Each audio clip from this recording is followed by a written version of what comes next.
To be successful and happy in life, we must understand the world in which we live. Its chief characteristics: change. Don't expect things to remain the same. They won't. Violence. There is safety nowhere except in God. The third characteristic of our times: information. We don't use our muscles to earn our wages anymore. But if you don't use them, you'll surely die early. Everybody needs at least 1 hour of physical activity every day. So there are the main characteristics. We must understand our world. It's a world of change, of violence, information. The more you know, the more valuable you are, the more important you are, the more useful you are. Learn, learn, learn, and learn the best things first. The things about God, things about eternal life, the gospel. Our world has changed. It's now post-Christian. It's even post-modern. It's a world of anti-authoritarianism. And sometimes that's justified. Some authority has been used as tyranny. Not all anti-authoritarianism is wrong, but some of it is. There's one virtue, according to most modern people: tolerance. Moderns are intolerant of intolerance. Yes, there it is. Dorothy Sayers said a very good thing. He said, on earth it's called tolerance. In hell, it's called despair. The sin of believing in nothing, caring for nothing, seeking for nothing, interfering with nothing, rejoicing in nothing, hating nothing, loving nothing, finding purpose in nothing,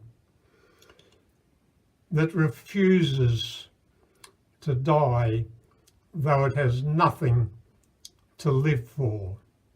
Yes, it's a world of intolerance, but it's intolerant of intolerance. Sometimes the intolerance is justified. Mahatma Gandhi said he'd be a Christian, but for Christians. Ah, there's the rub. We who believe don't live as we ought to believe. If we're going to change the world, we have to begin with ourselves. We have to be what we think others should be.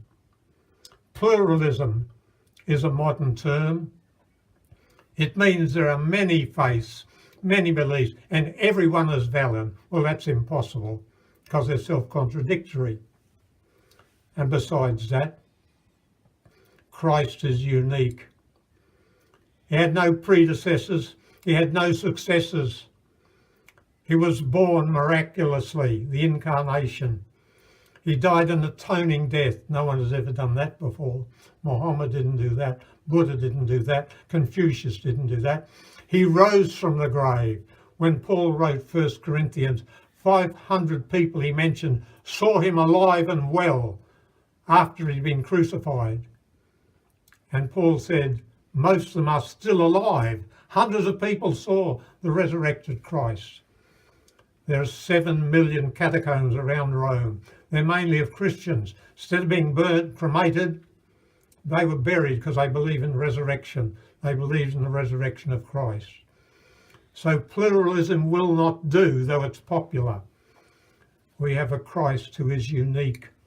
Unique in his birth, unique in his death, unique in his resurrection, unique in his gift of the Spirit, whereby he comes to live in us. So what? Again, I say to you, if I'm to change the world even a little bit, I have to be a better me. I have to be more like Jesus. I need to be more patient, more loving, more forbearing, more affectionate, more kind. When the church reflects Jesus Christ, many others will find him, and the world will be filled with music.